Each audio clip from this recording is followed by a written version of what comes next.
What's up ulit mga tol? So today ay Claw Day na naman. Let's go! At ito na nga ang una ko na pagtripan ng Groot na napaka-cute. Usually yung mga gantong klase ng toys ay mas madaling makuha sa uluhan. Kaso lang, si Groot medyo mabigat ang kanyang ulo at madalas nabibitawan ng claw. Ayan. Sinubukan kong diskartehan na itulak gamit yung ngipin ng claw kaso ayaw niya pa rin. And for the last try, ayun, nakalabit na ng tuluyan. And since naka-osli na tong isang Groot, sinubukan kong kuhain. Ayan. Kaso lang mali ang kanyang talbog. Ang next ko namang nakita ay itong Mickey Mouse na to. Mickey Mouse nga ba to? So ayan, sa unang token pa lang, sumama na.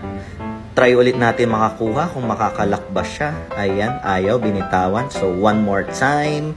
At ayaw pa rin. So try naman natin kunin itong nasa right side na to dahil nakataob siya. Nakapit kaya. Ayan. And yes! Okay! Pag nakakita ka naman ng teddy bear-like na plushie, ay mas madali siyang kuhain kapag nakataob. So, yun ang sinusubukan kong gawin sa kanya. At ayun, nakataob na nga siya. Ay, yun, nahulog na siya. Diba? Mas madali. Etong sinusubukan kong kunin ay di ko sure kung ano ring name niya. Pero alam ko part siya ng Sesame Street. So, ayan, kumapit. At nahulog na nga. Yay! At may bagong laruan na naman ng aking anak. Bye-bye!